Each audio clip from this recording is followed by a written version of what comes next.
Please come to question number 56 now.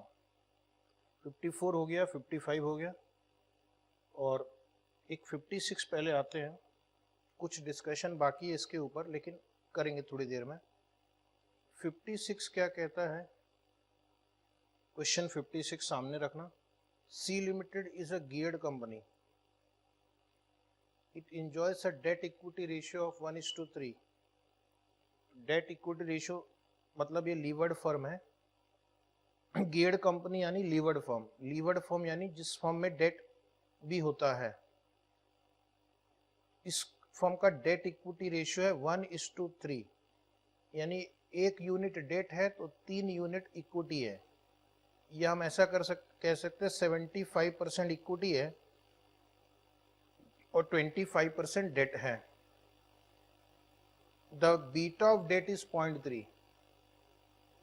Beta of debt दिया हुआ है तो उसका सम्मान करेंगे, अदरवाइज 0 अज्यूम करते हैं। And it's overall beta is 1.5 और ओवरऑल बीटा दिया हुआ है, यानी वेटेड एवरेज बीटा 1.5 दिया हुआ है। ये कंपनी का बीटा है, पूरी कंपनी का बीटा है। It is the weighted average beta of debt and equity. T bills earn 6%। T bills earn 6% मतलब रिस्क फ्री रेट 6% है। RM is equal to 15%। RM is equal to 15%। Compute beta of the equity. Equity beta निकालना है आपको। Weighted average beta दिया हुआ है 1.5, date beta दिया हुआ है 0.3, डेट इक्विटी रेशियो दिया हुआ है 1:3। उसमें से आपको इक्विटी बीटा निकालना है, एसेट बीटा निकालना है। एसेट बीटा मतलब ओवरऑल बीटा। तो एक्चुअली देखा जाए तो ओवरऑल बीटा क्वेश्चन में दिया हुआ है, overall beta equal to asset side beta 1.5। एक आंसर क्वेश्चन में छुपा हुआ है, आपको सिर्फ आइडेंटिफाई करना है कि ओवरऑल बीटा मतलब beta of the asset side 1.5। Expected return on the equity. If you can find beta of equity, एक बार बीटा ऑफ इक्विटी आपको पता चल गया तो आप expected return on the equity भी निकाल सकते हैं और दूसरा expected return on the asset. अगर आपको एसेट बीटा पता है तो आप expected return on the asset calculate कर सकते हैं। ये हो गया फर्स्ट क्वेश्चन जिसमें ये 4 पार्ट है। अब इन्होंने एक और क्वेश्चन पूछा है नीचे। If the company undertakes a refinancing of its capital structure by increasing the debt portion to 50%। Company क्या करती है, अपने कैपिटल स्ट्रक्चर को चेंज करती है। और ऐसे क्वेश्चन एग्जाम में कई बार आते हैं, मैंने देखा है, जहां पहले आपको एक डेट इक्विटी रेशियो दिया जाएगा और बाद में बोलेंगे डेट इक्विटी रेशियो चेंज हो गया। तो अब डेट इक्विटी रेशियो क्या हो गया? 50-50, 1:1। इक्विटी 50%, डेट 50%, मतलब अब डेट इक्विटी रेशियो हो जाएगा 1:1। How would the answer for 1 to 4 change? How the answer for 1 to 4 change मतलब ये जो ऊपर आपने 4 कैलकुलेशन किए हैं, ये आंसर कैसे कैसे चेंज होंगे। तो आपको बेसिकली सेम प्रॉब्लम वापस सॉल्व करना है with revised date equity ratio. पहले 1:3 डेट इक्विटी रेशियो से 4 आंसर निकालने हैं और उसके पश्चात ये 1:1 डेट इक्विटी रेशियो से फिर से ये 4 आंसर निकालने हैं। तो पहले जो मेन इस क्वेश्चन में कैलकुलेशन इन्वॉल्व है वो बीटा ऑफ इक्विटी में ही है, बाकी तो सब इजी है। तो आप जरा समझने की कोशिश करो कि आपको ओवरऑल बीटा दिया हुआ है, ठीक है। ओवरऑल बीटा कितना दिया हुआ? 1.5। और ओवरऑल बीटा कैसे आता है? ओवरऑल बीटा आता है weight of debt into beta of debt plus weight of equity into beta of equity. तो ये हमारा ओवरऑल बीटा। अब इसमें वेट ऑफ डेट 1/3 दिया हुआ है, बीटा ऑफ डेट 0.3 दिया हुआ है, plus weight of equity, sorry ये 1/4 होगा, एक सेकेंड, 1:3 का मतलब वेट हो गया 1/4, 1 और 3 टोटल 4 हुए ना, तो 4 में से 1 है डेट, 3 है इक्विटी, तो डेट का रेशियो होगा 1/4 और इक्विटी का रेशियो होगा 3/4 इंटू बीटा ऑफ इक्विटी। तो दिमाग में अगर ये फ्लो चार्ट बन गया तो अब ये मिसिंग फिगर है, तो इक्वेशन बनेगा 1.5 is equal to this plus this, और इक्वेशन सॉल्व करके आप beta of equity find out कर सकते हैं। बीटा ऑफ इक्विटी यूज करके एक्सपेक्टेड रिटर्न ऑन इक्विटी निकाल सकते हैं। एसेट बीटा ऑलरेडी क्वेश्चन में 1.5 है, एसेट बीटा यूज करके return on the asset calculate कर सकते हैं। तो पहले जो ओरिजिनल क्वेश्चन है उसको हम सॉल्व कर लेते हैं। क्वेश्चन को और बेहतर समझने के लिए एक छोटा सा बैलेंस शीट जैसा ड्रॉ करेंगे। ये वो बैलेंस शीट नहीं जो अकाउंट्स में पढ़ाया जाता है, जस्ट ये अंडरस्टैंडिंग के लिए है कि इस कंपनी के लाइबिलिटीज़ में क्या है और एसेट्स में क्या है। तो प्यारे बच्चों लिखना balance sheet, liabilities, assets, liability side में लिखना इक्विटी, डेट। इक्विटी का बीटा क्वेश्चन मार्क, डेट का बीटा दिया हुआ है 0.3, ओवरऑल बीटा दिया हुआ है 1.5। तो अगर लाइबिलिटी साइड का बीटा 1.5 हो सकता है, तो जैसा कि कल मैंने आपको स्टार्ट में बताया था कि बीटा ऑफ एसेट भी 1.5 होगा, तो एक आंसर तो बैलेंस शीट में ही आ गया, बीटा ऑफ एसेट लिख दो यहाँ पे, तो इसका मतलब एक आंसर आपने कर दिया। अलग से लिखना चाहें तो अलग से लिख सकते हैं, बीटा ऑफ एसेट 1.5। तो इक्वेशन क्या बनेगा, weighted average beta of debt and equity is equal to overall beta 1.5।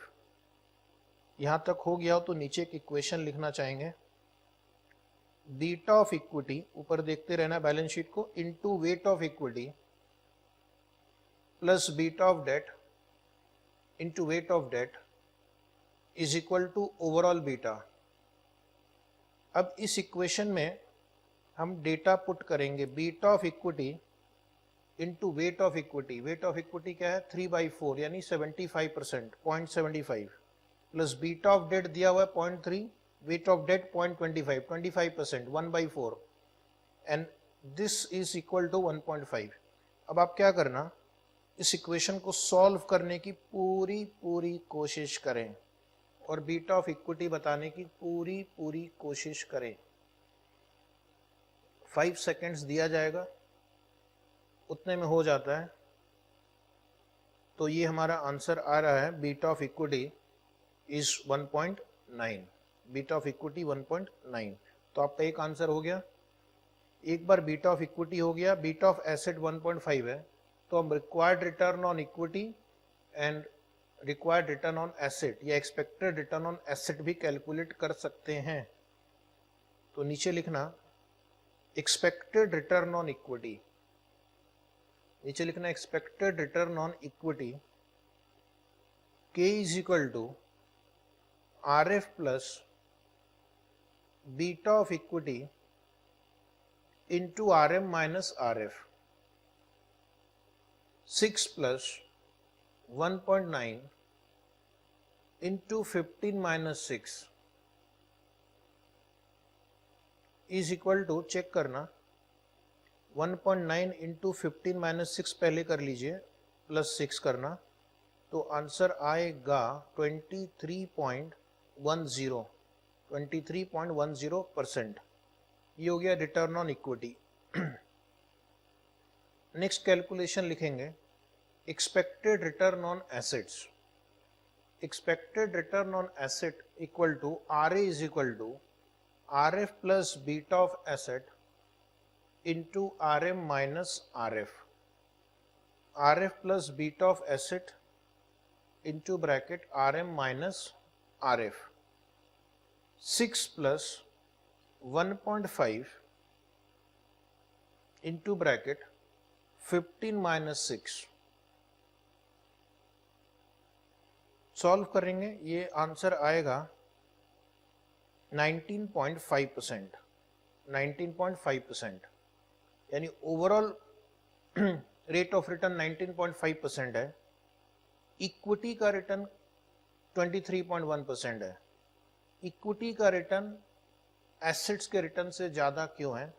क्योंकि आपने डेट यूज़ किया है और डेट का कॉस्ट कम होता है, तो चूंकि आप रिटर्न ऑन एसेट ज़्यादा कमा रहे हैं compare to the rate of interest on debt या कॉस्ट ऑफ डेट, आपका जो सरप्लस जनरेट होगा उसकी वजह से कॉस्ट ऑफ इक्विटी या return to equity holders will increase. जब भी overall rate of return is more than the cost of debt, the benefit goes to equity share holders. Surplus का फायदा मिलता है इक्विटी शेयर होल्डर्स को, इसलिए equity का रिटर्न ओवरऑल रिटर्न से यहाँ पे ज्यादा आ रहा है। तो नीचे मैं एक नोट लिखकर समाप्त करूंगा। वैसे नोट इस आंसर का पार्ट नहीं है, लेकिन समझने के लिए कि why return to equity holder is more than overall rate of return, it is on account of leverage used by the company. Note K is greater than RA on account of leverage. K is greater than RA on account of leverage. K is greater than RA on account of leverage. Leverage यानी use of debt, use of debt. अब ये question complete नहीं हुआ है। इस question में एक और पार्ट है कि अगर डेट इक्विटी रेशियो 1:1 हो जाए तो ये जो आपने 4 कैलकुलेशन किए इस पे क्या प्रभाव पड़ेगा, क्या ये कैलकुलेशन सेम रहेंगे या चेंज हो जाएंगे। तो इसी क्वेश्चन के ऊपर एक पैराग्राफ 49 है। वो पैराग्राफ 49 मैंने नहीं पढ़ा था बिकॉज उसका 56 नंबर क्वेश्चन से लिंकेज है। Overall beta and capital structure, topic क्या है? Overall beta and capital structure. अभी आप पिछले क्वेश्चन को देखना तभी ये समझ में आएगा। आपका ओवरऑल बीटा कितना था? ओवरऑल बीटा था 1.5 on the basis of date equity ratio, date equity ratio of 1:3।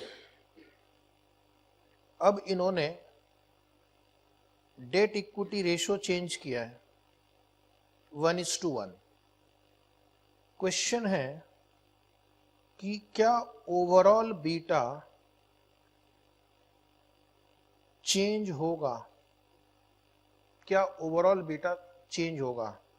ठीक है, तो मैं आपसे सवाल पूछ रहा हूं, आप आंसर दीजिए मन ही मन कि अगर डेट इक्विटी रेशियो बढ़ गया, पहले 1:3 था, 25% डेट था, 75% इक्विटी था, अभी 50% डेट है और 50% इक्विटी है, तो डेट का प्रोपोर्शन बढ़ गया है, इक्विटी का प्रोपोर्शन घट गया है।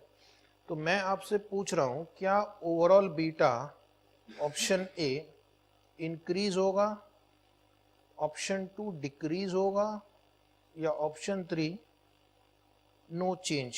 ये अब भी 1.5 रहेगा, क्योंकि जब तक ये हम डिसाइड नहीं करेंगे हम सेकेंड पार्ट को सॉल्व नहीं कर सकते, राइट? तो the answer is the overall beta will not change, the overall risk will not change. ठीक है, the overall risk will not change. Then what will change? If you are increasing the weight of debt whose beta is low, और आप कह रहे कि overall beta will not change, then what will change? The beta of equity will change so that the overall beta will remain constant. Overall beta why it will remain constant? क्योंकि suppose जैसे ये एक cinema है, cinema है आइनॉक्स, ठीक है, वहां पर स्टूडेंट गया मूवी देखने, बोला मुझे टिकट दो।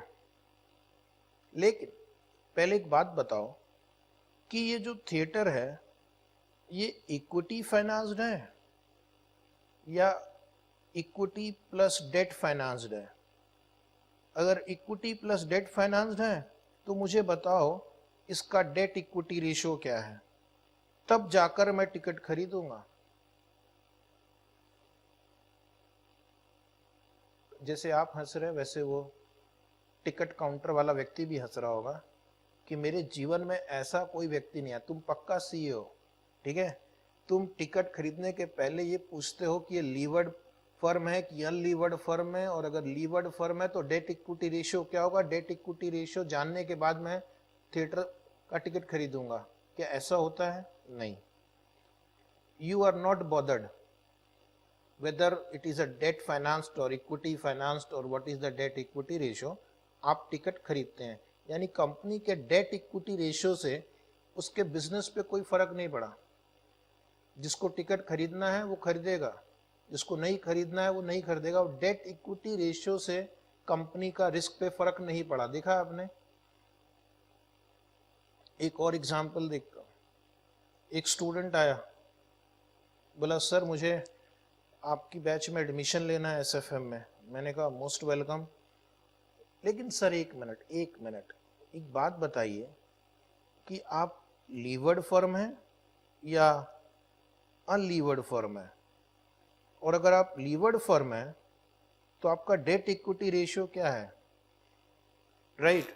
अगर आप मुझे ये इंफॉर्मेशन देंगे तब जाकर मैं एडमिशन लूंगा। My admission depends on levered firm है, अनलीवर्ड फर्म है, डेट इक्विटी रेशियो क्या है।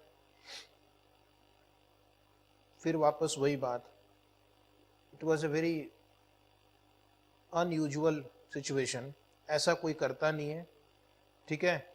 वो अगर उसको चीज खरीदनी है, सर्विसेज लेनी है तो सर्विस लेता है। कंपनी की डेट इक्विटी रेशियो से उसके सर्विसेज, उसके सेल्स पे कोई फर्क नहीं पड़ता। तो ये एग्जांपल मैंने क्यों दिया? Overall beta will remain constant. Overall beta will remain constant. जिस बिजनेस का जो ओवरऑल बीटा होता है वो कांस्टेंट रहेगा। Then what will change? Internally the beta of equity would change so as to make the overall beta remain constant. तो अगर date का प्रोपोर्शन बढ़ेगा तो फर्म रिस्की हो जाएगी, इक्विटी बीटा बढ़ जाएगा। डेट का प्रोपोर्शन घटेगा, फर्म कम रिस्की हो जाएगी, तो इक्विटी का बीटा भी उस हिसाब से घटेगा। Is it right? तो अब हम नोट्स पढ़ लेते हैं। नोट्स लिखने की आवश्यकता नहीं है, आपकी बुक में लिखा हुआ है overall beta of the firm is constant irrespective of the capital structure. तो ये जो दो एग्जांपल मैंने दिए, एक सिनेमा का एक क्लासरूम का, उससे शायद कॉन्सेप्ट समझ में आ गया कि overall beta remain same irrespective of date equity ratio. Consequently, अब एक और नई बात सीखना, इसका आगे हमें बहुत काम आएगा। Consequently, two firms operating under the same business risk class, that is same industry, will have same overall beta irrespective of the capital structure, whether it is a levered firm or an unlevered firm. अब इसको मैं explain करता हूं, आगे किसी question में काम आएगा।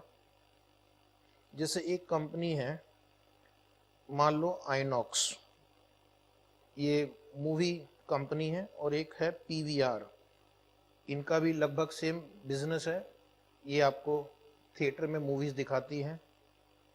थोड़ी देर के लिए मान लो कि ये अनलीवर्ड फर्म है, सब एग्जांपल समझने के लिए, और ये लीवर्ड फर्म है। लीवर्ड फर्म मतलब PVR is using debt and equity, INOX is an unlevered firm. सिर्फ एग्जांपल, एक्चुअल में क्या मुझे नहीं पता, फिलहाल जानने की जरूरत भी नहीं है। एज अ कॉन्सेप्ट एक फर्म लीवर्ड है, एक फर्म अनलीवर्ड है। अब इनका ओवरऑल बीटा क्या होगा? ओवरऑल बीटा दोनों का सेम होगा। ओवरऑल बीटा दोनों का सेम होगा बिकॉज दोनों सेम लाइन ऑफ बिजनेस में है। अब मैं इस लाइन को दोबारा पढ़ता हूं तो ये बात आपको समझ में आएगी। Consequently two firms operating under the same business risk class, दोनों का रिस्क सेम है। कोई पिक्चर फ्लॉप हो गई तो दोनों के यहाँ ही फ्लॉप होगी। ऐसा थोड़ी है कि पीवीआर में पिक्चर हिट हो गई और आइनॉक्स में पिक्चर फ्लॉप हो गई। अगर गवर्नमेंट ने कहा कि सिनेमा बंद, 1 महीने के लिए सिनेमा बंद, तो दोनों को नुकसान होगा। Will have the same overall beta, दोनों का ओवरऑल बीटा सेम होगा irrespective of capital structure, whether it is a levered firm or unlevered firm। तो यहां पर आप क्या करना, एग्जाम में आपको जैसे दिया है कि आइनॉक्स का बीटा, आइनॉक्स का ओवरऑल बीटा दिया हुआ है 1.5, ठीक है। इसका मतलब आपको पीवीआर का भी ओवरऑल बीटा 1.5 दिया हुआ है। इसका मतलब एक और इंफॉर्मेशन साथ में है कि जो दूसरी कंपनी है उसका भी ओवरऑल बीटा 1.5 है।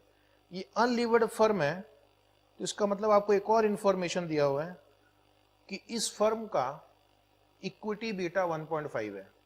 जो फर्म में डेट है ही नहीं, उसका जो इक्विटी बीटा होगा वही उसका ओवरऑल बीटा होगा। Is it right? तो beta of the equity of Inox is 1.5, overall beta of Inox is 1.5, overall beta of PVR is 1.5 but beta of equity of PVR is not 1.5। तो जैसा अभी हमने पिछले क्वेश्चन में किया था, इसका beta of equity into weight of equity plus beta of debt into weight of debt, ये 1.5 होगा। और फिर इस इक्वेशन को सॉल्व करके आप पीवीआर का beta of equity find out कर सकते हैं। तो उसके लिए आपको किसकी मदद लेनी पड़ी? आपको क्या करना है, एक representative firm of the industry के पास जाना है जो अनलीवर्ड फर्म है, उसका इक्विटी बीटा ले लो।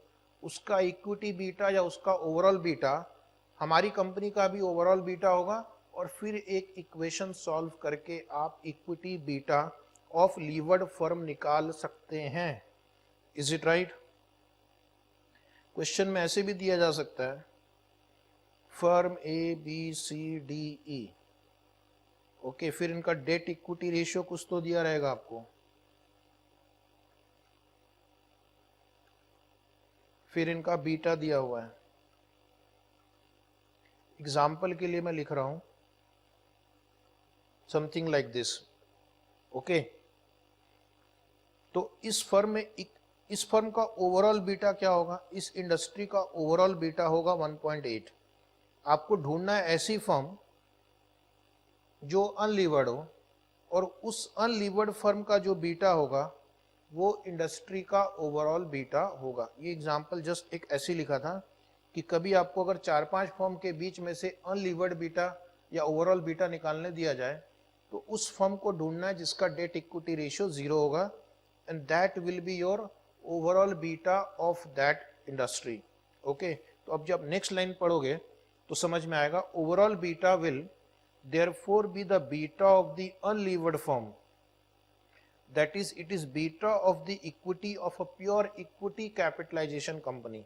तो अगर A B C D E दिया हुआ है, उसमें D is a unlevered firm, D is a 100% equity finance company, तो D का जो इक्विटी बीटा होगा वही D का ओवरऑल बीटा होगा, और जो D का ओवरऑल बीटा होगा वो उस इंडस्ट्री की बाकी फर्म्स का भी ओवरऑल बीटा होगा, right. So that is about beta and overall capital structure. इस पैराग्राफ को हम यूज करेंगे आने वाले कुछ और क्वेश्चंस में। फिलहाल इस क्वेश्चन में एक बार वापस पढ़ लो लास्ट की 2 लाइनें। If the company undertakes a refinancing of its capital structure by increasing the debt portion to 50%, by increasing the debt portion to 50%, how would the answer for 1 to 4 change? तो ये जो paragraph पढ़ लिया और ये question, अब एक चीज आपको समझ में आ गई, ओवरऑल बीटा चेंज नहीं होगा।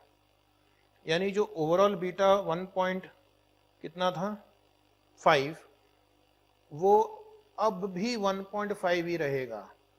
अगर ओवरऑल बीटा चेंज नहीं होगा तो ओवरऑल रिटर्न ऑन एसेट भी चेंज नहीं होगा। तो मेरा क्वेश्चन नंबर 2 और 4, asset beta, expected return on asset, ये दोनों अब भी उतना ही रहेंगे जितना पहले थे। तो फिर क्या चेंज होगा? चेंज होगा इक्विटी बीटा, चेंज होगा कॉस्ट ऑफ इक्विटी, राइट। तो इस पूरे क्वेश्चन को दोबारा सॉल्व करेंगे। लिखना case 2, if the capital structure changes, if the capital structure changes, under that point A, the beta of asset नीचे लिखना note, the overall beta will remain unchanged, the overall will remain unchanged, that is beta of A is equal to 1.5. कोई calculation नहीं चाहिए, overall beta will remain same. Okay, date equity ratio change करने से firm की overall business risk change नहीं होती है. अगला क्वेश्चन है कि क्या फर्म का रिटर्न ऑन एसेट चेंज होगा? वो भी चेंज नहीं होगा. उसके लिए सिर्फ एक नोट काफी है. Since the asset beta has not changed, since the asset beta has not changed, since the asset beta has not changed, the return on assets will remain unchanged. The return on asset will remain unchanged. That is, अब आपका देखना है कि जो पहले वाला answer था वो कितना था, वो आंसर यहाँ पे लिख दो. रिटर्न ऑन एसेट पहले जो आंसर आया वो आप यहाँ पे लिख दो. कितना था आंसर? एक बार मैं जरा चेक कर लूं. अरे बहुत दूर चला गया. 19.5%. तो आप लिख दो return on asset will remain same, that is 19.5%. That is 19.5%. दो आंसर हो गए हमारे. क्या इक्विटी बीटा चेंज होगा? जी हाँ, इक्विटी बीटा चेंज होगा क्योंकि डेट इक्विटी रेशियो चेंज हो गया है. तो हमारा स्टेप नंबर सी लिखना. Next line C, point C, beta of equity. तो हमारा ओवरऑल बीटा वही रहेगा. क्वेश्चन के अनुसार डेट बीटा भी उतना ही रहेगा क्योंकि उन्होंने डेट बीटा के ऊपर कोई कमेंट नहीं किया है. अगर क्वेश्चन साइलेंट है तो आपको क्या अज्यूम करना है कि बीटा ऑफ डेट चेंज नहीं होगा इवन दो कि डेट इक्विटी रेशियो चेंज हुआ है. एक क्वेश्चन ऐसा आएगा थोड़ी देर बाद जहां पे उन्होंने डेट इक्विटी रेशियो चेंज किया तो बीटा ऑफ डेट भी चेंज हुआ है, तो उसके बाद आपको रिवाइज्ड फिगर लेना है. लेकिन इस क्वेश्चन में ऐसा कुछ नहीं करेंगे. तो लिखना beta of equity into 0.5 plus 0.3 into 0.5 is equal to 1.5, is equal to 1.5, is equal to 1.5. Right. अब क्या करेंगे, एक इक्वेशन सॉल्व करेंगे. इक्वेशन सॉल्व करके आपने क्या पाया? Beta of equity 2.7. ये बढ़ गया आपका. अगर ओवरऑल बीटा कांस्टेंट रखना है तो कहीं ना कहीं किसी एक फैक्टर को चेंज करना पड़ेगा. डेट का प्रोपोर्शन बढ़ाने से ये जो प्रोडक्ट है 0.3 इंटू 0.5 हो गया. Is it right? पहले 0.3 इंटू 0.25 था. इक्विटी का पोर्शन आपने घटाया है तो डेट का पोर्शन बढ़ाने से आपका एवरेज घटेगा तो इक्विटी का बीटा बढ़ेगा ताकि जो हमारा एवरेज है वो बराबर हो जाए. एवरेज को बराबर रखने के लिए अगर एक की वजह से एवरेज घट रहा है, डेट की वजह से यहाँ पे एवरेज घट रहा है, तो इक्विटी को बढ़ना होगा ताकि एवरेज बराबर हो जाए. ठीक है.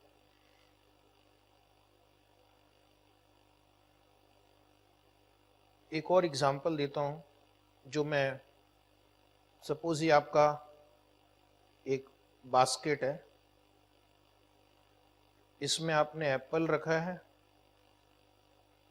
200 रुपीज पर केजी और इसमें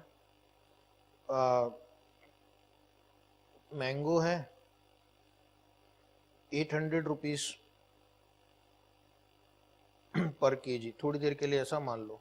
ठीक है कि एप्पल 200 रुपया पर केजी है, मैंगो 800. अगर आपको एवरेज मेंटेन करना है तो एप्पल की क्वांटिटी बढ़ गई, एप्पल की क्वांटिटी बढ़ गई तो मैंगो के प्राइस का क्या होगा? ताकि आपका एवरेज मेंटेन रहे तो मैंगो की प्राइस बढ़ेगी, तब जाकर आपका एवरेज मेंटेन रहेगा. सस्ते का वेट बढ़ाओगे तो महंगे का प्राइस को आपको बढ़ाना होगा ताकि आपका एवरेज मेंटेन रहे. तो वही हुआ यहाँ पे. आपने सोचा कि मैं डेट को बढ़ा दूंगा तो हमारा ओवरऑल बीटा कम हो जाएगा, लेकिन इक्विटी शेयरहोल्डर्स को लगता है कि ये फर्म रिस्की हो गई है इसलिए वो बीटा ऑफ इक्विटी बढ़ जाता है and overall cost of capital is the same. ये उसका लॉजिक है। ऐसा एफएम में भी एक थियरी हुआ करती थी इंटर में कि does capital structure affect the overall cost of capital. तो वहां पर भी यही बताया जाता था कि overall cost of capital will remain the same but the cost of equity would rise. Cost of equity बढ़ेगा to compensate for the increase in the proportion of debt in the capital structure. और उस theory को हम बोलते थे net operating income approach या मॉडी Gilani and Miller approach. बिल्कुल उसी लॉजिक को यहाँ पर भी इन्होंने यूज किया है। अगर बीटा ऑफ इक्विटी चेंज होगा तो कॉस्ट ऑफ इक्विटी भी चेंज होगा। Point number D, cost of equity. Point number D, cost of equity. K is equal to RF plus beta of equity into RM minus RF। Formula लिखने के पश्चात RF 6 है, question सामने रखते रहना है। बीटा रिवाइज किया हमने 2.7, RM 15, RF 6। सॉल्व करना तो इस बार कॉस्ट ऑफ इक्विटी बढ़ जाएगा बिकॉज आपको overall cost of capital constant रखना है, तो कॉस्ट ऑफ इक्विटी बढ़ जाएगा। कॉस्ट ऑफ इक्विटी अभी कितना हो जाएगा 30.3%। सबने सॉल्व कर लिया। अब एक और सिंपल क्वेश्चन सॉल्व करेंगे। इजी क्वेश्चन किया जाए। 59 नंबर पे आओ, 2 क्वेश्चन के बाद 59। और वो क्वेश्चन जो है बहुत इजी है, इतना इजी है कि मत पूछो। तो क्वेश्चन नंबर 59 पे आ जाते हैं। D limited is a geared firm, दिख रहा है, यानी डेट इक्विटी है। It employs a debt equity ratio of 1.3। उसका डेट इक्विटी रेशियो भी दिया हुआ है। The beta of the debt is 0.3। Debt beta दिया हुआ है। The beta of 3 projects P1 PQR it has undertaken is 1.2, 1 and 0.8 respectively. The projects have investments which are in the ratio of 5:3:2। तो 3 project है। ये problem है geared firm multi project. Case 4, 4 case हमें discuss करने थे। पहला case था unlevered firm single project, unlevered firm multi project, levered firm single project जो पहले किया अभी 56 नंबर। अब आ रहा है लीवर्ड फर्म मिनी प्रोजेक्ट्स। तो चौथा केस आ गया। ट्रेजरी बिल अर्न्स 5%, ये हो गया risk free rate. Stock market return is 15, RM। Compute beta of equity of the company, asset beta of the company, expected return on the equity of the company, expected return on the asset of the company. तो पहले कौन सा question हमें करना चाहिए? पहले मैं इस क्वेश्चन को थोड़ा अंडरस्टैंडेबल फॉर्मेट में प्रेजेंट करता हूं। एक बैलेंस शीट ड्रॉ करेंगे, एक बैलेंस शीट ड्रॉ करेंगे। लायबिलिटीज एसेट, रुपीस लिखने की जरूरत नहीं है, सिर्फ समझने के लिए कि हमारे लायबिलिटी साइड में क्या है और उसका बीटा क्या है, एसेट साइड में क्या है और उसका बीटा क्या है। तो लायबिलिटी साइड में 2 आइटम दिए हुए हैं, इक्विटी, डेट। इक्विटी का बीटा फिलहाल नहीं है क्वेश्चन में, question mark. Beta of debt question में दिया हुआ है 0.3। एसेट साइड में 3 एसेट्स हैं, 3 प्रोजेक्ट्स हैं, project P, project Q, project R। Beta 1.2, beta 1, beta 0.8। और आपको इस क्वेश्चन में बीटा ऑफ एसेट भी मिसिंग है, ओवरऑल बीटा भी मिसिंग है, बीटा ऑफ लायबिलिटी साइड भी मिसिंग है। लेकिन आपको ये जो 3 प्रोजेक्ट्स हैं इनका उन्होंने रेशियो दिया है क्वेश्चन में। क्या दिया है? 5:3:2, 5:3:2। तो क्या हम इस डेटा को यूज करके वेटेड एवरेज बीटा निकाल सकते हैं? 1.2 इंटू 5/10, अभी लिखना मत, आराम से लिखेंगे। 1 इंटू 3/10 प्लस 0.8 इंटू 2/10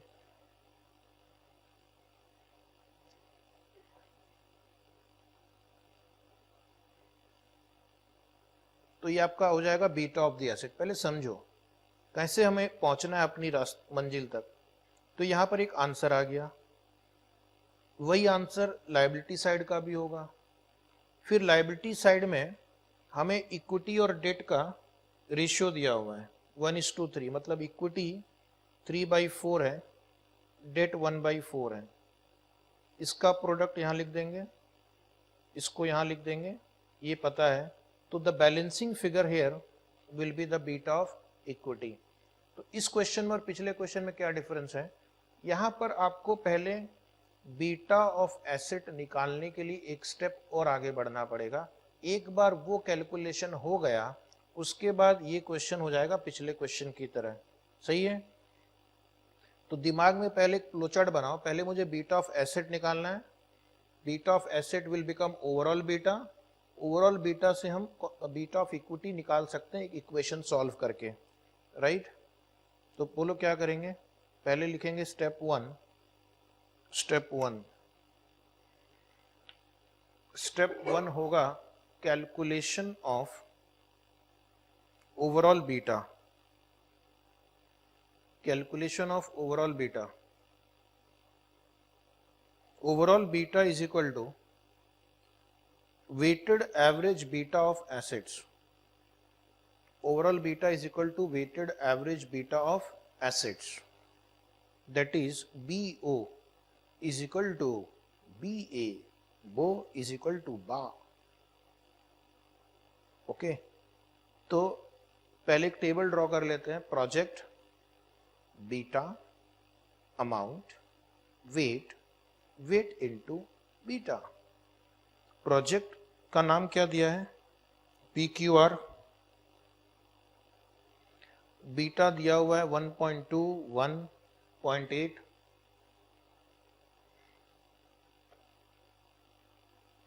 अमाउंट दिया है 532, टोटल 10। तो वेट होगा 0.5, 0.3, 0.2, राइट। अब आपको मल्टीप्लाई करना है weight into beta. To beta multiply करेंगे, ये हो गया 0.6, 0.3, 0.16। टोटल कर लेना, टोटल आएगा 1.06। यानी ये हो गया है एसेट साइड का बीटा। तो कल हमने क्या पढ़ा था, asset side beta equal to liability side beta equal to overall beta. तो ओवरऑल बीटा आ गया, डेट बीटा दिया हुआ है, इक्विटी और डेट का वेट दिया हुआ है। तो हम इक्विटी बीटा फाइंड आउट कर सकते हैं बाय सॉल्विंग एन इक्वेशन। तो नेक्स्ट हेडिंग लिखना है step 2, calculation of equity beta. Calculation of equity beta. एक इक्वेशन लिखेंगे, beta of equity into WE plus beta of debt into WD is equal to BO। Okay, अब उसके अंदर data put करेंगे। Beta of equity into 0.75 plus 0.3 into 0.25 is equal to 1.06। Solve करेंगे इस equation को 10 second में। Solve करना हो गया, तो आंसर आ रहा है beta of equity is 1.313, is 1.313। तो इक्विटी का बीटा आ गया। अब हमें उन्होंने अगला क्वेश्चन क्या पूछा है कि एक्सपेक्टेड रिटर्न ऑन इक्विटी क्या होगा। तो नेक्स्ट लिखना है स्टेप नंबर 3।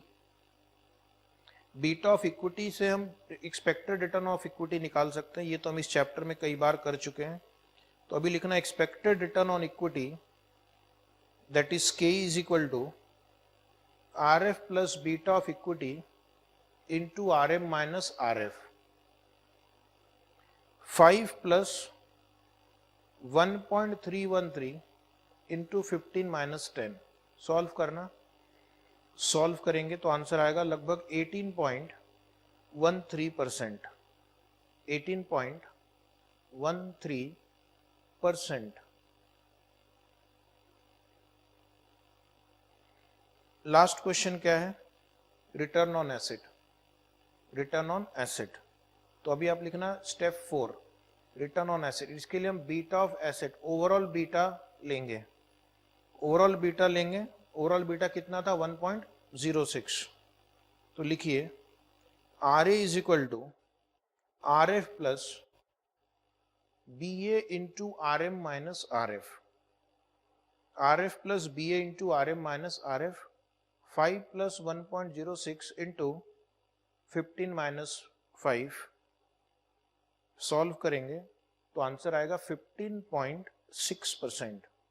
इस क्वेश्चन में भी आप देखोगे return on equity is more than overall return on the asset because of the benefit of leverage. तो एक नोट लिखकर आंसर को क्लोज किया जाएगा। Note, cost of equity is greater than return on asset, cost of equity is greater than return on asset on account of leverage, on account of leverage. Leverage मतलब bracket में use of debt, use of debt. तो debt का एक cost होता है और उस पैसों से आप एक रिटर्न जनरेट करते हैं 15.6%। उधार में पैसा लिया तो उसका एक कॉस्ट है, उससे रिटर्न जनरेट किया 15.6%। तो जो एक्स्ट्रा रिटर्न आप जनरेट करते हो उससे रिटर्न ऑन इक्विटी बढ़ता है। तो that benefit is called leverage advantage, that benefit is called leverage. So that was one very important question number 59। अब हम कुछ एग्जाम क्वेश्चन भी सॉल्व करेंगे। ये जो 4 क्वेश्चन किया ये कॉन्सेप्ट क्वेश्चन था, इसी से मिलते जुलते क्वेश्चन अभी आप देखना एग्जाम में कैसे आते हैं। तो एक क्वेश्चन नंबर 57 है 6 मार्क्स के लिए, बहुत ही easy. The total market value of equity share of a limited is ₹60 lakh and the total value of the debt is 40 lakh. Total value of the debt is 40 lakh. The treasurer estimates that the beta of the stock is currently 1.5 and that the expected risk premium on the market is 10%. The treasury bill rate is 8%. Question, what is the beta of the company's existing portfolio of asset? दूसरा, estimate the company's cost of capital and the discount rate for an expansion of the company's present business. 6 marks का question है, question नहीं है ये bonus mark है। तो हमें पहला क्वेश्चन क्या पूछा है? Beta of the companies existing portfolio of asset.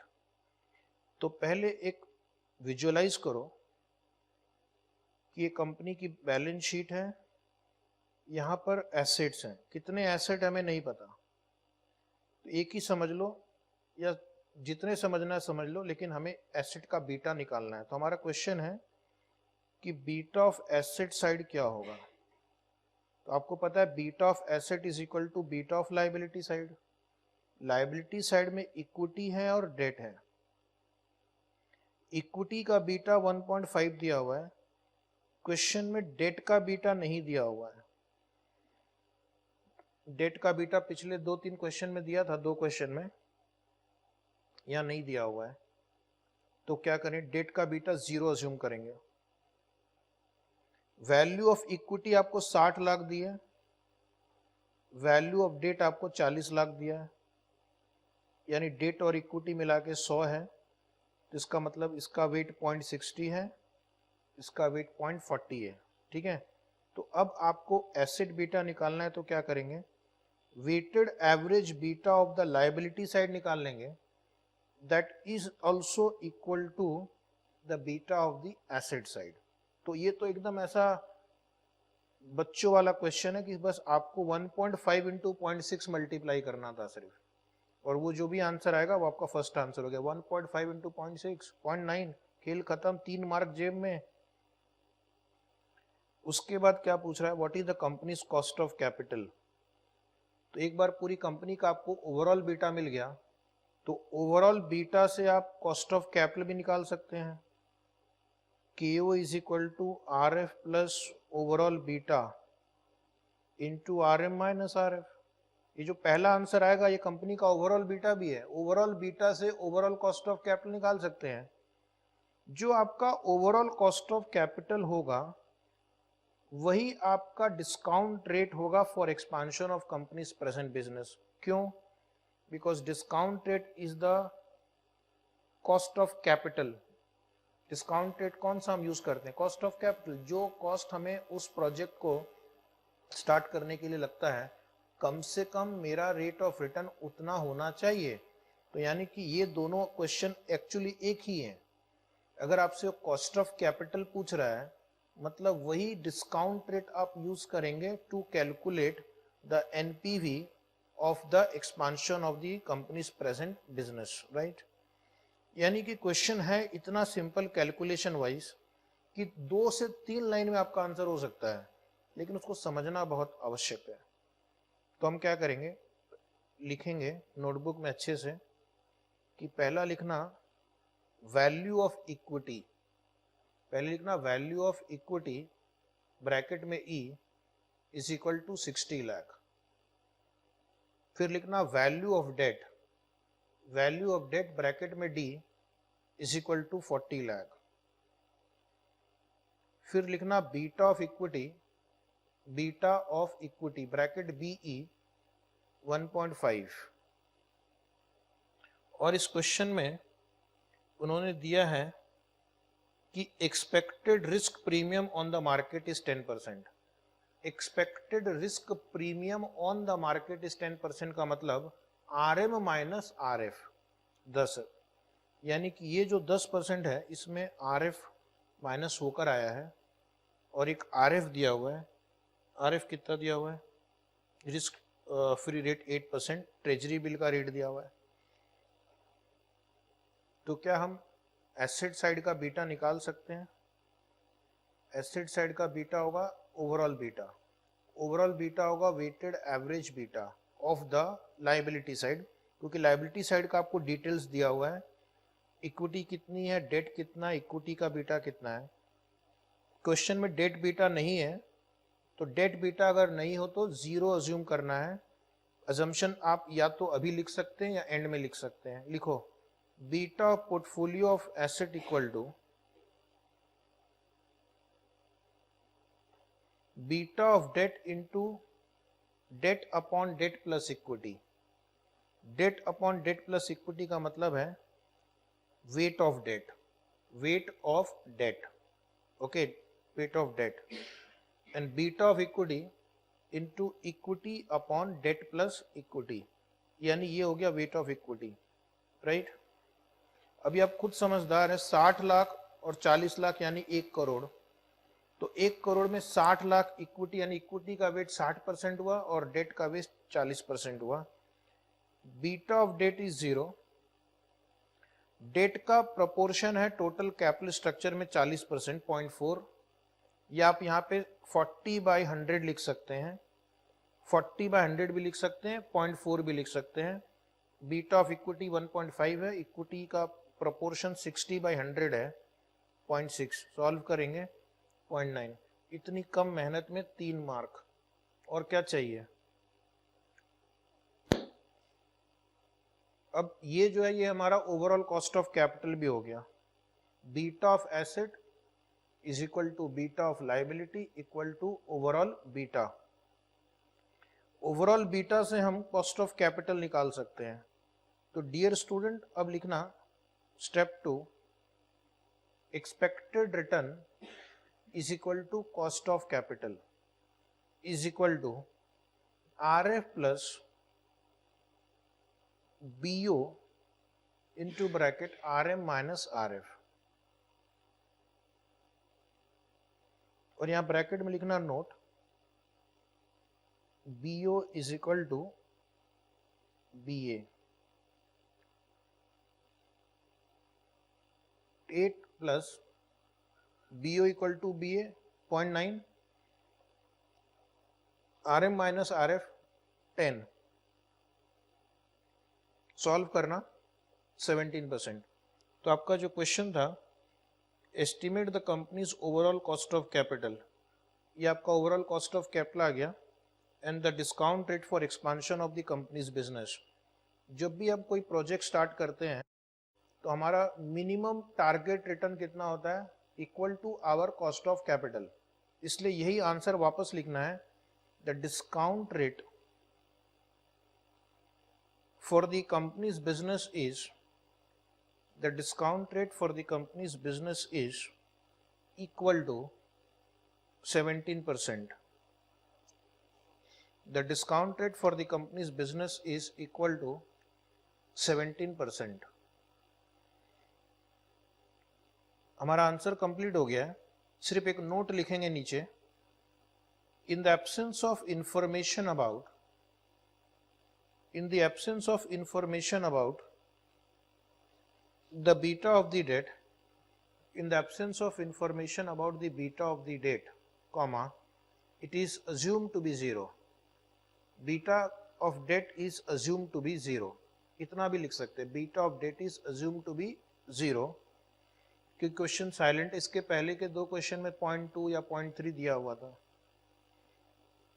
तो ये क्वेश्चन एग्जाम का था और कभी कभी ऐसे क्वेश्चन आते हैं. आजकल थोड़े और डिफिकल्ट आते हैं. पहले हम थोड़ा बेसिक प्रॉब्लम कुछ कर लें, फिर कुछ एडवांस्ड वर्जन भी सॉल्व करेंगे. अब एक क्वेश्चन नंबर 94 है, थोड़ी दूर में है. आगे बढ़ो जवान, आगे बढ़ो. 94 पे आओ. 94 एक और प्रैक्टिस करेंगे. बिल्कुल सिमिलर टाइप ऑफ क्वेश्चन है, very important for 4 to 6 marks. Silver green limited is a real estate company. दिखा 94 नंबर, पेज कितना है, 59. Market value of their debt is 300 lakh. Company has 10 lakh equity share of rupees 10 each. Market price of which is presently rupees 40. तो question में पिछली बार और इस बार में सिर्फ थोड़ा सा आपसे मेहनत क्या है करवाएंगे, आपको ये मार्केट प्राइस को नंबर से मल्टीप्लाई करना है. तो 10 लाख इंटू 40, 400 लैक्स. इक्विटी की वैल्यू 400 लैक्स है. पिछली बार डायरेक्टली लिखा था, इस बार स्टूडेंट को कैलकुलेट करना है इन दोनों को मल्टीप्लाई करके. तो डेट का वैल्यू है 300, इक्विटी का वैल्यू है 400, तो रेशियो है 3:4. डेट इक्विटी रेशियो होगा 3:4. ठीक है. Equity beta is 1.5. Market risk premium, अगर मार्केट रिस्क प्रीमियम वर्ड का इस्तेमाल हुआ है मतलब RM माइनस RF दिया हुआ है. RBI बॉन्ड्स एट 6% मतलब रिस्क फ्री रेट.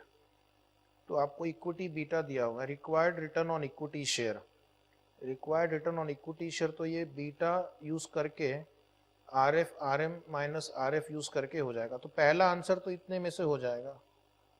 1 मार्क लेकर जरूर घर आना, खाली मत लौट आना. फिर नेक्स्ट है बीटा ऑफ एसेट. ये जो दूसरा क्वेश्चन है पिछली बार की तरह है, आपको वेटेड एवरेज बीटा निकालना पड़ेगा जो अभी जस्ट पहले किया था. ये बीटा आने के बाद ये निकाल लेना कॉस्ट ऑफ कैपिटल. यही कॉस्ट ऑफ कैपिटल आपका अगला आंसर होगा. Appropriate discount rate to be used for expansion. एक ही क्वेश्चन को बस थोड़ा सा चेंज करके पूछा है.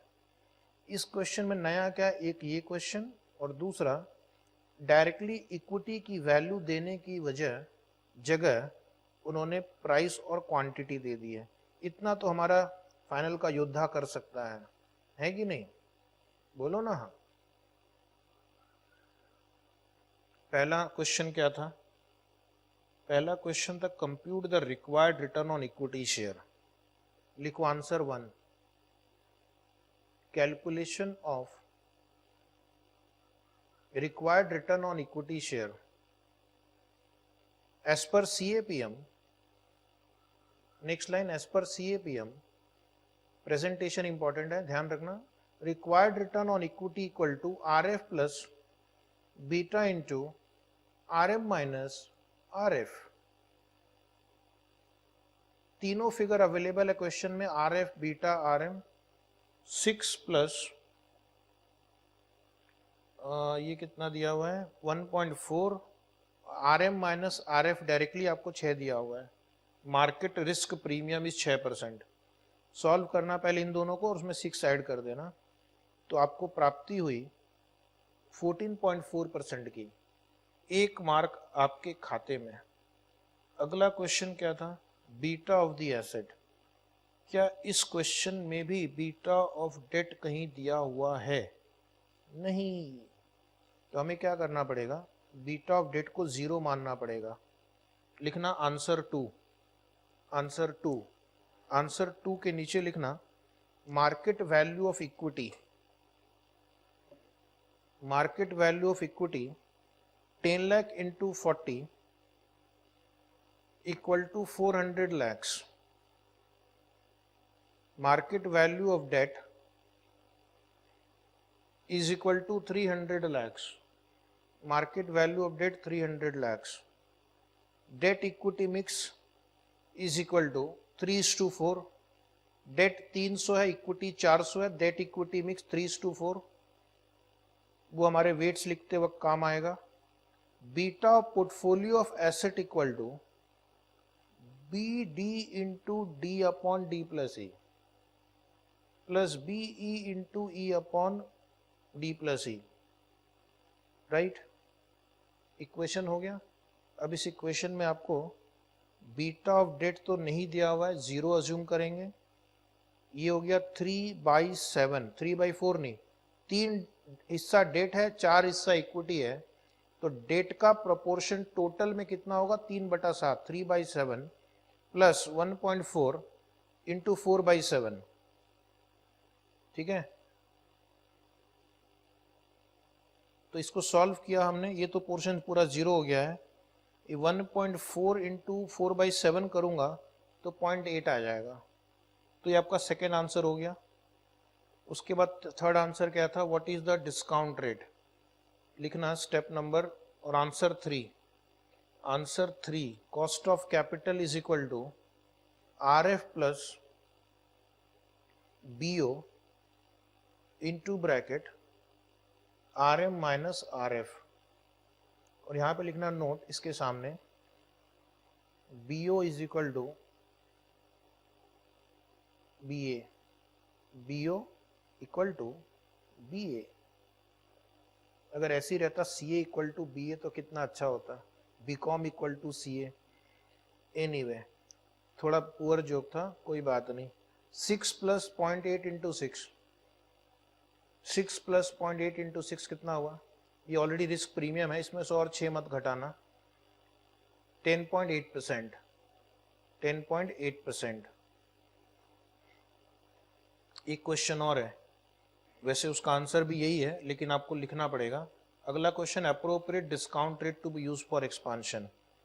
तो नोट लिखेंगे answer 4, answer Roman 4, the appropriate discount rate for expansion of company's business, the appropriate discount rate for expansion of the company's business is equal to 10.8%। Okay, फिर एक नोट लिखकर आंसर कंप्लीट करेंगे। Note, in the absence of information about the beta of debt, in the absence of information about the beta of debt, comma, it is assumed to be 0, it is assumed to be 0, it is assumed to be 0। तो ये एक पूरा presentation हो गया जहां पर सब कुछ लिखा है आपने विथ डिटेल्ड एक्सप्लेनेशन। तो एक क्वेश्चन और प्रैक्टिस की जाए, क्वेश्चन नंबर 58। वापस एक 58 पर आओ। क्वेश्चन को इस ढंग से अरेंज किया गया है कि धीरे धीरे डिफिकल्टी लेवल बढ़ती है, धीरे धीरे आपको पता भी नहीं चलता कि आपने इतने सारे क्वेश्चन सॉल्व कर लिए, क्योंकि उस ढंग से आपको क्वेश्चन अरेंज करके दिया गया था, टॉपिक्स को अरेंज किया गया था कि एक एक एक एक करके कॉन्सेप्ट बिल्ड होता जाए, रिवाइज होता जाए और आपके दिमाग में चीजें बैठने लग जाए। Question number 58, A project has an equity beta of 1.2 and was going to be financed by a combination of 30% debt and 70% equity. इस बार तो इन्होंने आपको डेट और इक्विटी का वेट ही लिख कर दे दिया, 30% डेट 70% इक्विटी, 0.3 0.7, और इक्विटी बीटा भी हाथ में थमा दिया 1.2। नीचे एक और अच्छी बात, assume debt beta is 0, assumption मत लिखना इस बार रट्टेबाजो, इस बार दिया हुआ है calculate the project return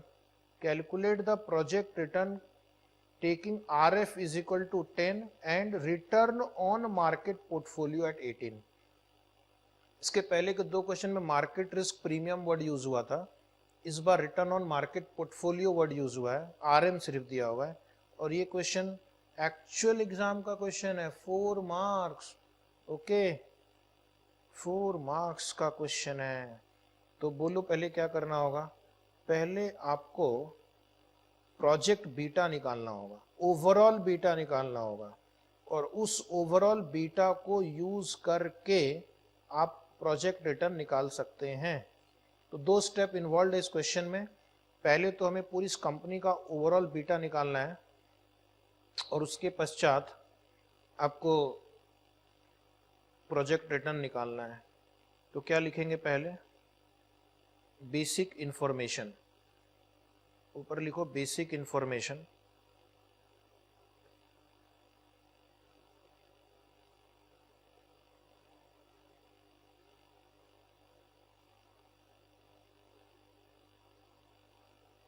basic information beta of equity is equal to 1.2, beta of equity equal to 1.2, debt equity ratio 30:70, debt equity ratio 30:70, beta of debt is 0, RF is equal to 10%, RM is equal to 18%। तो इस तरह से exam में अगर आप लिखोगे तो examiner बहुत ही खुश होगा। अब इन्होंने पूछा है बीटा ऑफ द प्रोजेक्ट, तो beta of the project will be weighted average beta, beta of the project will be weighted average beta, beta of the project will be weighted average beta. Equation लिखना, beta of the project is equal to B into D upon D plus E plus beta of equity into E upon D plus E. ठीक है, लिख रहे हो? अब आपको क्या करना, सॉल्व करके आप मुझे आंसर देंगे कि ओवरऑल बीटा या प्रोजेक्ट बीटा या एसेट बीटा या लाइबिलिटी बीटा कितना है। सब एक ही है, overall beta, asset beta, liability beta.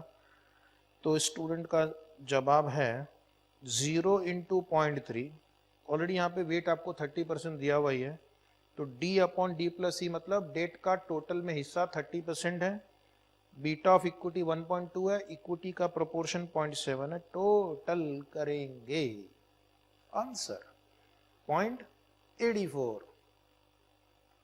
अब इस 0.84 ये प्रोजेक्ट का बीटा हो गया, इस कंपनी का कोई एक प्रोजेक्ट है जिसका बीटा 0.84 है, वो पूछ रहे हैं कि प्रोजेक्ट रिटर्न कितना होगा। Step two calculation of project return, calculation of project return, project return is equal to RF plus beta of project BP, यहाँ पे BP का मतलब है beta of project into RM minus RF। Beta of project 0.84 है, हमारा equation होगा 10 plus 0.84 into 18 minus 10। इस बार जो 18 है ना RM है, पहले दो क्वेश्चन में RM माइनस RF थे। क्वेश्चन एग्जाम में ध्यान से पढ़ना है, 16.72% आ रहा है आंसर, चेक करना, 16.72% इज द प्रोजेक्ट रिटर्न। इस क्वेश्चन में आपको लिखने की जरूरत नहीं है, beta of debt is assume to be 0, already question में दिया हुआ है, और जितना पूछा था उतना हमने कर दिया। सबने लिख लिया है, तो अब मैं आपको एक क्वेश्चन और प्रैक्टिस करवाना चाहता हूं। क्वेश्चन नंबर 103 पर आना, कुछ पेजेस आगे बढ़ो। आपको क्वेश्चन 103 दिखेगा, टिक कर देना, जितने हो गए टिक कर देना।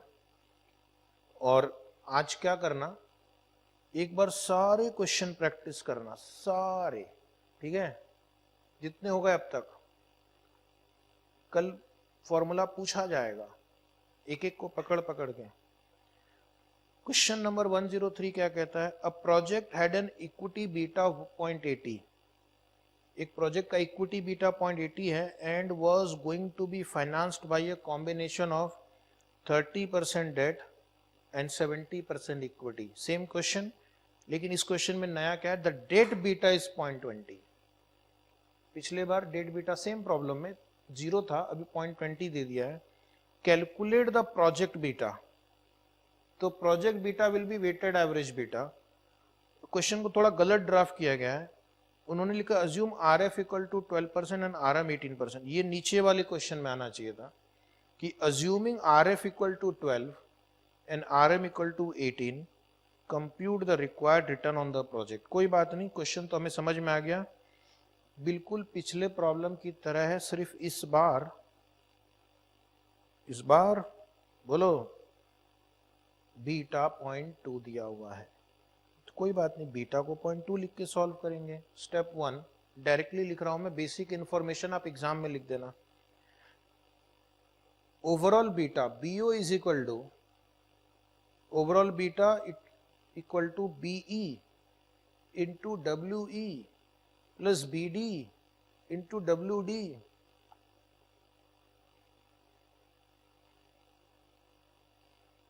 सॉल्व करो।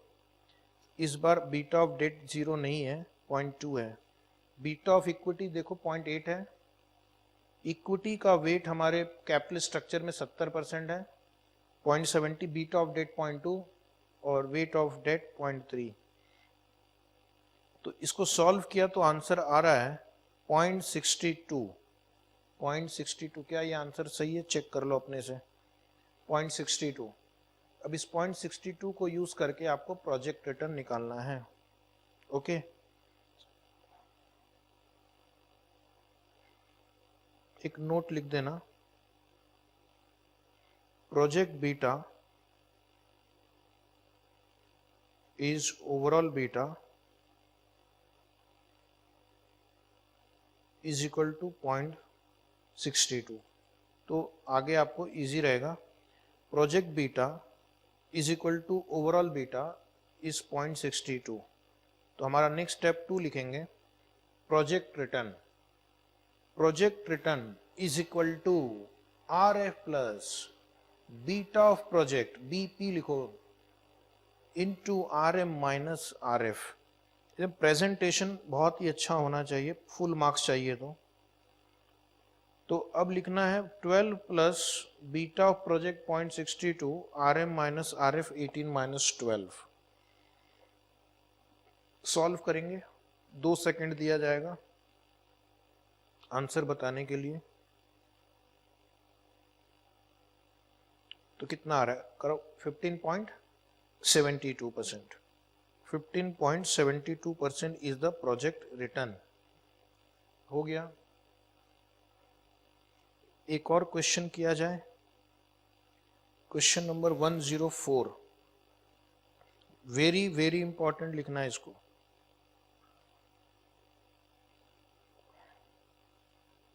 अब आप देखेंगे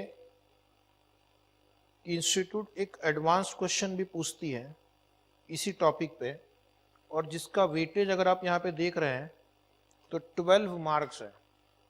और ऐसे क्वेश्चन के रिपीट होने के भी चांसेस हैं, क्योंकि आपकी इंटेलिजेंस को ये चैलेंज करता है, आपकी अंडरस्टैंडिंग को ये समझता है कि क्या स्टूडेंट चैप्टर को पूरी तरह से अच्छे से पढ़कर आया है या नहीं। क्वेश्चन देखने में पहले आपको थोड़ा डरावना लगेगा कि ये अचानक क्या आ गया, ध्यान से धीरे धीरे पढ़ेंगे, हो जाएगा। XYZ limited page no taxes. and is entirely financed by equity shares, and is entirely financed by equity shares. The equity share has a beta of 0.60. The equity share has a beta of 0.60, and एक एक चीज मैं आपको explain करता जाऊं साथ साथ. एक तो ये नो टैक्स वाला प्रॉब्लम है, इसके बाद हम टैक्स वाले भी एक दो क्वेश्चन लेंगे. जीवन में दो बातें सत्य हैं, मौत और टैक्स. तो टैक्स हटा के क्वेश्चन सॉल्व करना मतलब सच्चाई से भागना है. एनीवे, ज्ञान की बातें कंप्लीट, आगे बढ़ते हैं. And is entirely financed by equity share. अभी ये कंपनी 100% इक्विटी फाइनेंस्ड है. अभी ये कंपनी 100% इक्विटी फाइनेंस्ड है. Okay, the company has a beta of 0.6. ये जो बीटा है किसका बीटा है? इक्विटी का बीटा है. लेकिन इक्विटी का बीटा या ओवरऑल बीटा दोनों सेम ही होंगे ना, क्योंकि it is 100% equity financed and it has a price earning ratio of 12.6. It has a price earning ratio of 12.6 and is priced to offer an expected return of 20%. So what is the rate of return? अभी 20% है. Price to offer an expected return of 20%. Is it right?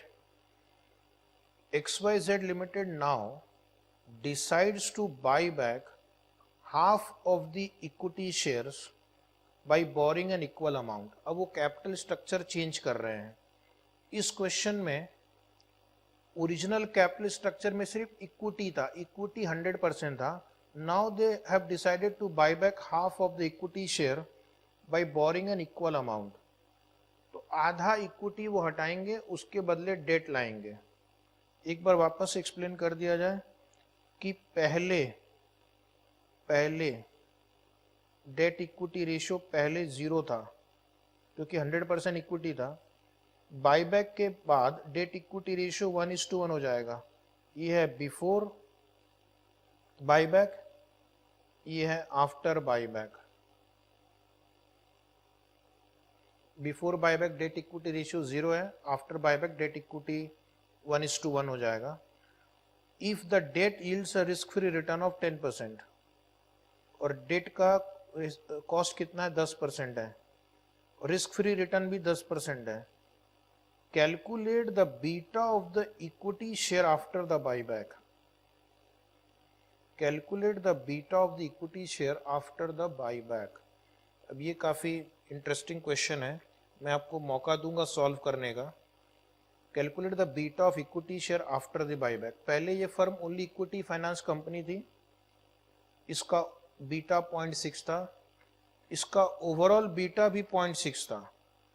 इसका overall beta भी 0.6 था. तो जैसा कि आज हमने एक क्वेश्चन में डिस्कस किया कि क्या डेट इक्विटी रेशियो चेंज करने से, क्या डेट इक्विटी रेशियो चेंज करने से ओवरऑल बीटा चेंज होगा? नहीं, ओवरऑल बीटा चेंज नहीं होगा. तो मतलब आपको एक इक्वेशन सॉल्व करना है. इस क्वेश्चन का आंसर ऑलरेडी हमने पहले भी कर लिया है. हमारा ओवरऑल बीटा 0.6 ही रहेगा. उसमें beta of debt into weight of debt plus beta of equity into weight of equity. इस इक्वेशन को सॉल्व करके मुझे beta of equity find out करना है. समझ में आया? क्योंकि हमारा ओवरऑल बीटा 0.6 ही रहेगा. और क्वेश्चन में डेट का बीटा अगर नहीं दिया है तो 0 अज्यूम करना है. अभी तक डेट का बीटा हमें दिखा नहीं. इक्विटी का बीटा दिखा था, डेट का रिटर्न दिखा है 10%, लेकिन डेट का बीटा नहीं है. तो 0 अज्यूम करके आगे बढ़ेंगे और सॉल्व करेंगे. उसके बाद पूछ रहा है the required return and risk premium on equity share before the buyback. अब क्वेश्चन में खुद ही उन्होंने यहाँ पे रिक्वायर्ड रिटर्न 20% दिया हुआ, expected return. Is it right? Expected return दिया हुआ है 20%, तो पहला आंसर तो वही हो गया. उन्होंने RM दिया नहीं है. अगर आरएम दिया होता तो फिर मैं सीएपीएम से रिक्वायर्ड रिटर्न निकाल सकता था। अगर आरएम नहीं दिया है तो एक्सपेक्टेड रिटर्न को ही रिक्वायर्ड रिटर्न समझना पड़ेगा, राइट। और रिस्क प्रीमियम कितना है? अगर आपका एक्सपेक्टेड रिटर्न 20 है, रिस्क फ्री रिटर्न 10 है, यानी कि स्टॉक पे 10% आपको मिल रहा है। उसके बाद वो पूछ रहे required return and risk premium on the equity share after the buyback. After the buyback आपको रिक्वायर्ड रिटर्न निकालना होगा। अब ये कैसे निकालोगे? बीटा आप यहां से लोगे, आरएफ लोगे, और आपको आरएम निकालना पड़ेगा यहां तक पहुंचने के पहले by solving an equation that 20 is equal to RF plus beta into RM minus RF. एक बार ये आरएम आप यहां निकाल लोगे तो उसके बाद इस क्वेश्चन में आप इक्विटी का रिटर्न और इक्विटी का रिस्क प्रीमियम भी निकाल पाओगे। अब उसके बाद पूछ रहे required return on debt, time pass कर रहे हैं आपके साथ। रिक्वायर्ड रिटर्न ऑन डेट यही होगा 10%। क्वेश्चन में ही आंसर छुपा हुआ है, क्वेश्चन में ही आंसर छुपा हुआ है, छुपे रुस्तम है ये। उसके बाद एक और question, percentage increase in expected price per expected EPS, percentage increase in expected earning per share. अब ये क्वेश्चन काफी इंटेलिजेंस है से भरा पड़ा है कि आपका ईपीएस कितने परसेंट से बढ़ेगा। क्वेश्चन में डेटा बहुत कम है तो हम अज्यूम करेंगे कि पहले इक्विटी 100 रुपए का था, उसके बाद 50 इक्विटी हो गया, 50 डेट हो गया, और इन्होंने लिखा expected rate of return is 20%। मतलब पहले हम 20 रुपया कमाते थे, अभी भी 20 रुपया कमाएंगे। Expected rate of return, overall rate of return तो चेंज नहीं होगा, लेकिन फिर यहाँ पे इंटरेस्ट कटेगा आपका, यहाँ पे आपका इंटरेस्ट लगेगा, इस 50 पे 10% इंटरेस्ट लगेगा, तो आपका जो earning available to equity share holder हो जाएगा वो घट जाता है, ठीक है। उसके बाद हम आगे कैलकुलेशन करके ईपीएस निकाल लेंगे, राइट। फिर नीचे लिखा new P multiple, new PE multiple, तो नया पी मल्टीपल क्या होगा वो कैलकुलेट करना है। Assume that the operating profit of the firm is expected to remain constant in perpetuity, यानी आपका जो ऑपरेटिंग प्रॉफिट है वो चेंज नहीं होगा, ईबीआईटी चेंज नहीं होगा, इसलिए मैंने यहाँ पे ईबीआईटी 20 और 20 ही लिखा है, अज्यूमिंग कि ईबीआईटी चेंज नहीं होगा। तो जब तक हम कुछ नंबर्स नहीं लिखेंगे ये कैलकुलेशन आपको अभी समझ नहीं आएगा। तो पहला काम पहले, beta of the share after the buyback, तो वापस मैं रिपीट करूं, overall beta will not change but the beta of equity will change, beta of equity change होगा to maintain the overall beta of 0.6। इस क्वेश्चन में date beta को 0 assume किया जाएगा, डेट बीटा को 0 अज्यूम किया जाएगा, ठीक है। तो पहले एक नोट लिख लो स्क्रीन पे देख के, एग्जाम में टाइम हो तो नोट लिखना, नहीं तो सीधा आंसर पे जंप करना, टाइम हो तो लिखना। Before buyback, before buyback, before buyback XYZ is an all equity finance company, XYZ is an all equity finance company,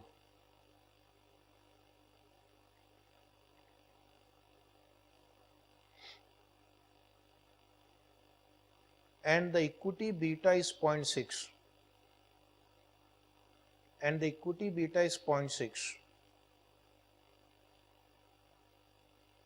and the expected return on equity is 20%,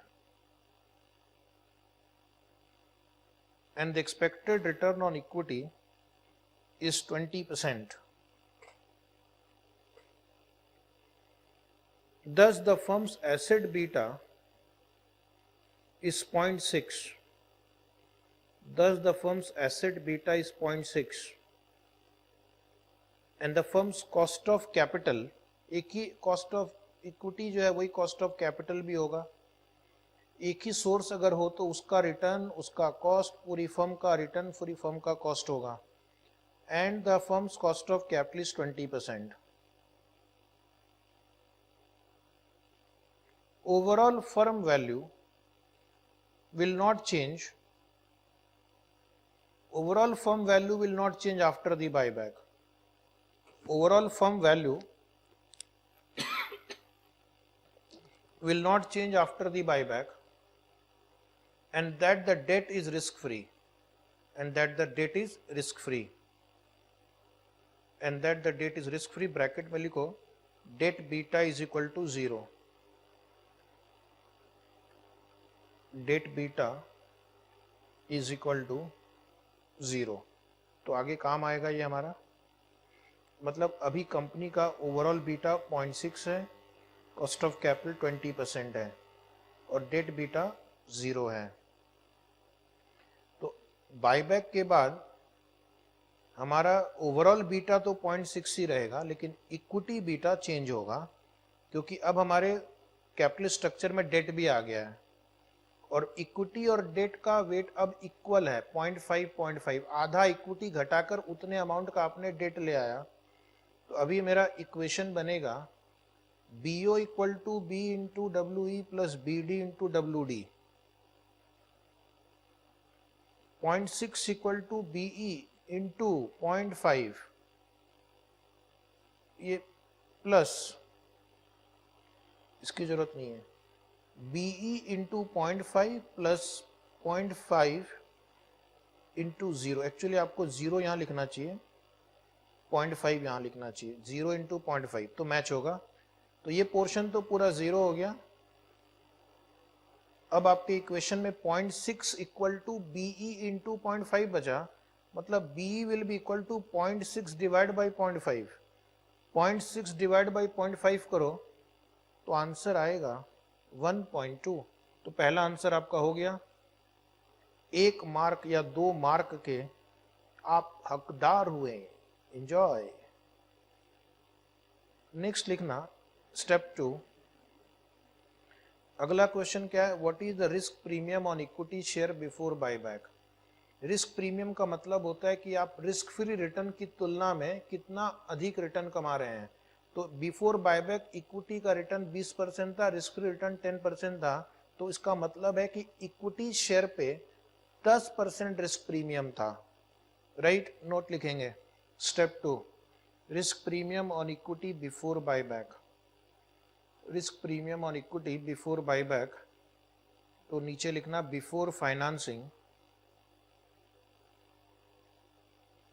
the required rate of return on equity is 20%. The required rate of return on equity share is 20% and the risk free rate is 10%.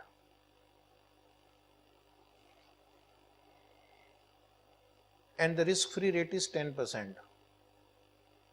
तो buyback के पहले question में आपको दो चीजें दी गई हैं. आपका इक्विटी शेयर पे रिटर्न 20% है, रिस्क फ्री रिटर्न 10 है. Thus the risk premium on equity is 10%.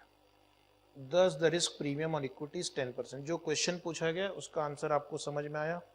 आगे बढ़ेंगे. अब मैं क्या करूंगा, एक मार्केट रिटर्न कैलकुलेट कर लेता हूं क्योंकि मुझे अगले आंसर में वो लग सकता है. तो नेक्स्ट कैलकुलेशन लिखना, calculation of market return. Calculation of market return bracket में RM, ब्रैकेट में RM.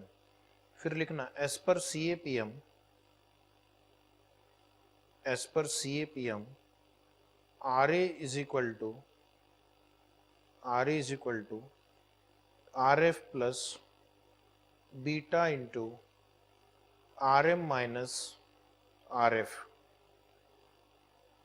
RA is equal to RF plus beta into RM minus RF. अभी यहाँ पे क्या हो रहा है, ये 20 दिया हुआ है क्वेश्चन में. Before buyback return on equity, return on asset, return on project, सब कुछ एक ही है 20, क्योंकि एक ही इक्विटी और एक ही प्रोजेक्ट है. RF 10, बिफोर बायबैक बीटा आपको दिया हुआ है 0.6, आर एम मिसिंग है, आर एफ दिया हुआ है 10, आर एफ दिया हुआ है 10।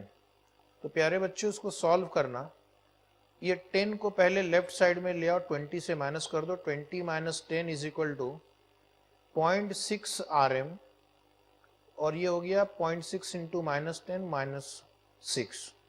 अब ये माइनस 6 को हम लेफ्ट साइड पे ले आते हैं, 10 plus 6 equal to 0.6 R M, Rm is equal to 16 by 0.6, Rm is equal to 16 by 0.6, which comes to 26.67%. Therefore market risk premium यानी Rm minus RF will be 26.67 minus 10 is equal to 16.67%। तो market risk premium हमें अगले calculation में कहीं पे काम आएगा, जहां पर आपको एक्सपेक्टेड रिटर्न ऑन इक्विटी निकालना होगा। Is it right?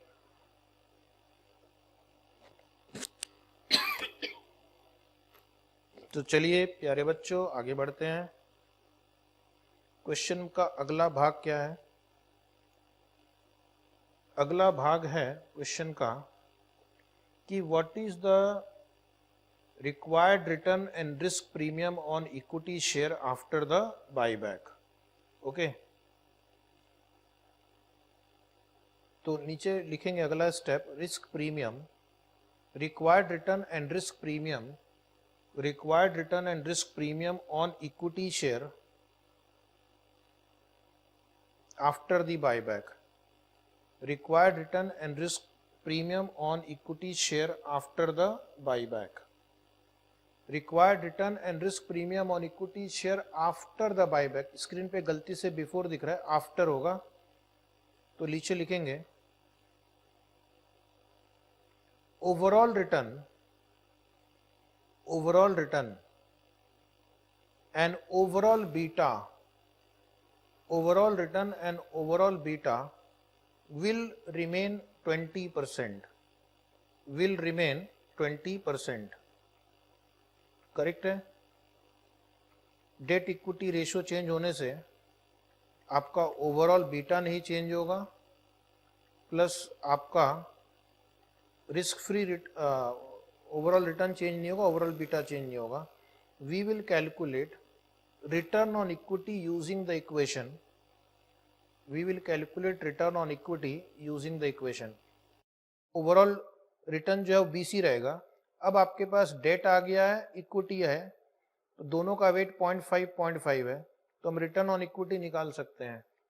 तो लिखना R A is equal to W D into R D plus W E into R E, और हमें इस इक्वेशन में आर ई निकालना है, required return on equity after buyback. ये हमारा मिसिंग फिगर है। लिखो 20 is equal to 0.5 into 10, 0.5 into 10 क्या है? Weight into return on debt, and weight of equity अब घट गया, 0.5 हो गया, into return on equity. Solve करना, सॉल्व करेंगे तो आपका आंसर आएगा 30%। सॉल्व करेंगे आंसर आएगा 30%, और रिस्क प्रीमियम ऑन स्टॉक आएगा 30 माइनस 10 20%। इसको मैं एक और सिंपल तरीके से भी सॉल्व कर सकता था, जो आप लिख लो, alternatively required return on equity आप सीएपीएम से भी निकाल सकते हैं, RF plus beta into market risk premium.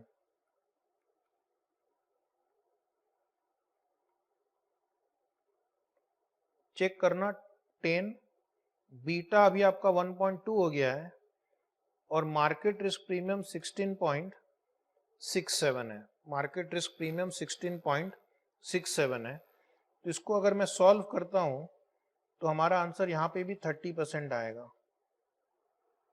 Okay, यहां पर भी हमारा 30% आंसर आएगा। और अगर मैं स्टॉक्स रिस्क प्रीमियम निकालता हूं, स्टॉक का रिस्क प्रीमियम आपने बहुत पहले CAPM में भी पढ़ा है, is beta times market risk premium. Beta times market risk premium, beta 1.2 हो गया है, मार्केट 16.67 है, तो इस तरह से भी हमारा आंसर 20% आ रहा है। तो ये दोनों आंसर आप CAPM के फॉर्मूले से भी निकाल सकते थे, राइट। तो ये आपको एडवांटेज होता है, आप अलग अलग तरीके से सीखो और फिर जो आपको ध्यान में रहे या जो आपको अच्छा लगे, समझ में आए, जहां आपको ज्यादा कॉन्फिडेंस हो वैसे कर सकते हैं। एग्जाम में कोई भी एक मेथड से आप करना, दोनों मत करना, उतना टाइम नहीं रहता है। ओके, अगला क्वेश्चन क्या था? अगला क्वेश्चन था percent what is the required return on debt. ये तो हमारी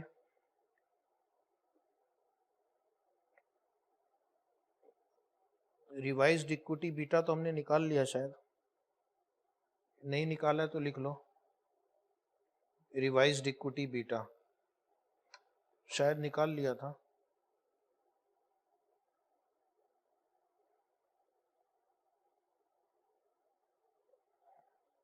हाँ, रिवाइज्ड इक्विटी बीटा ऑलरेडी निकाला जा चुका है, तो उसको वापस कैलकुलेट करने की जरूरत नहीं है, ठीक है। अभी हम लिखेंगे step 4, required return on debt. Required return on debt, required return on debt तो सबसे इजी क्वेश्चन है।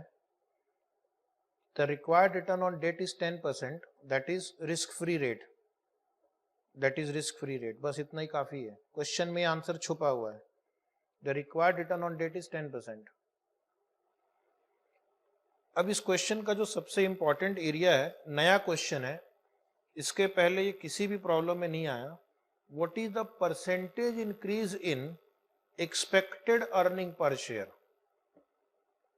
तो अब इस क्वेश्चन में इन्होंने नंबर ऑफ शेयर्स नहीं दिए हैं, ओके, शेयर कैपिटल नहीं दिया है, तो ये बड़ी गंभीर समस्या है कि हम कैसे निकालेंगे। तो हमें कुछ अजम्पशन लेके सॉल्व करना पड़ेगा।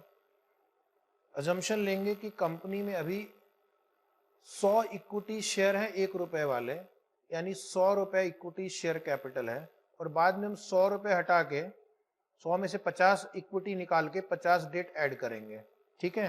तो उस अजम्पशन से हम आगे बढ़ेंगे। आप कोई भी नंबर अज्यूम करके इसी तरह सॉल्व कर सकते हो।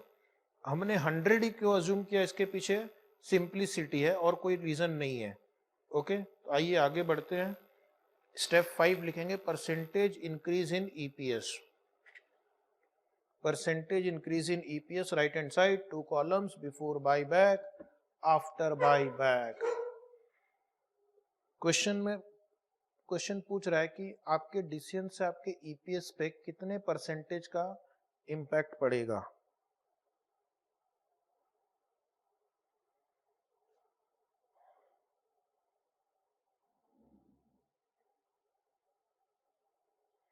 तो लिखना right hand side 2 column, before buyback, after buyback.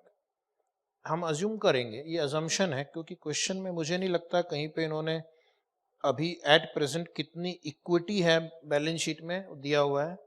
तो हम अज्यूम करेंगे कि एट प्रेजेंट 100 इक्विटी है और डेट 0 है, टोटल कैपिटल 100 है। पहले 3 लाइन लिखो सिर्फ, 100 इक्विटी, 0 डेट, टोटल 100।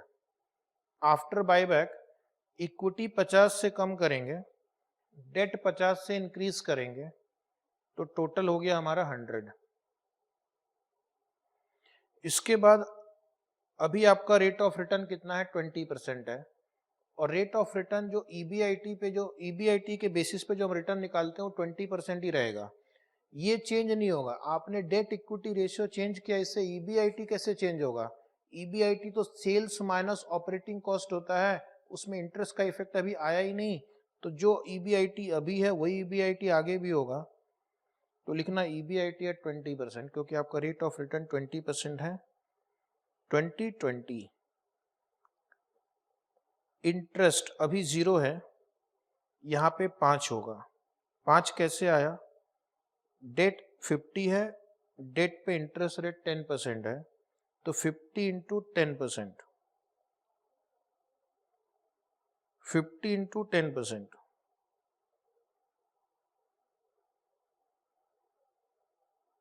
5। तो EBIT कितना होगा? 20 और यहाँ पे होगा 15। EBIT 15। नंबर ऑफ शेयर्स भी नहीं दिया हुआ है, तो नंबर ऑफ शेयर हम अज्यूम कर लेंगे 100 है अभी।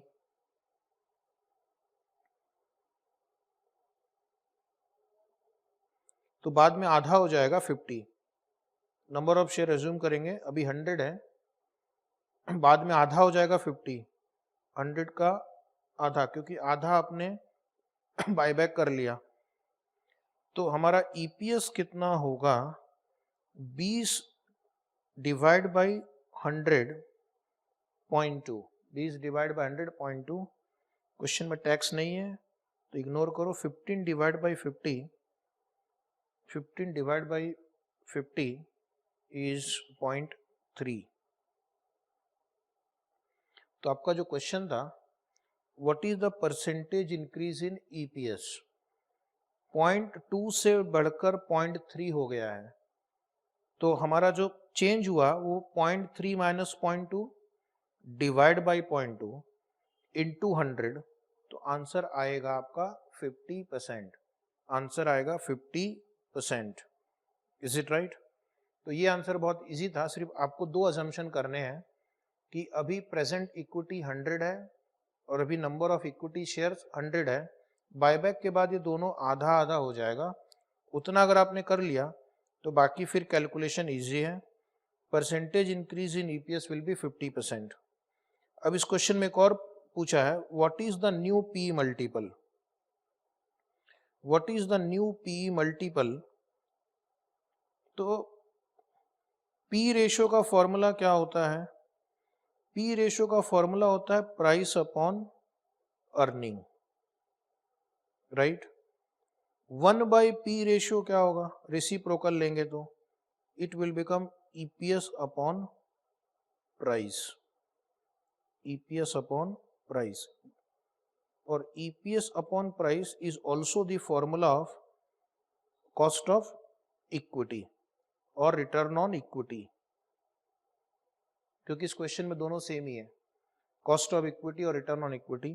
तो हम क्या कर सकते हैं, P रेशियो का मतलब है, कहना इसे P ratio is equal to 1/K और RE।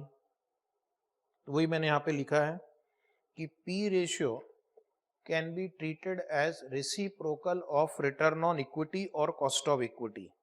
P ratio is equal to return on reciprocal of return on equity और कॉस्ट ऑफ इक्विटी। मैंने नीचे आपको प्रूफ करके दिखाया है कि P ratio is price by earning, तो 1/P ratio is EPS upon price.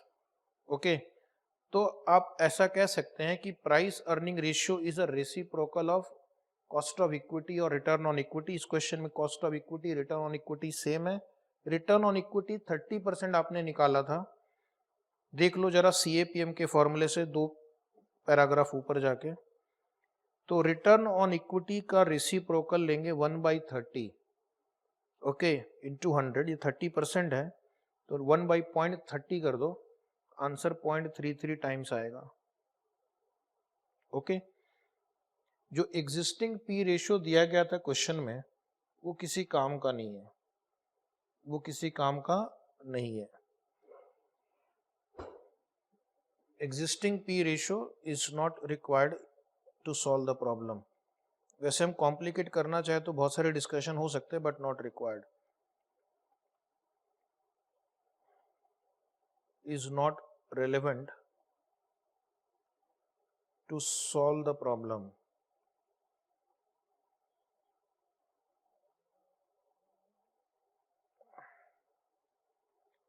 Now we'll take a break.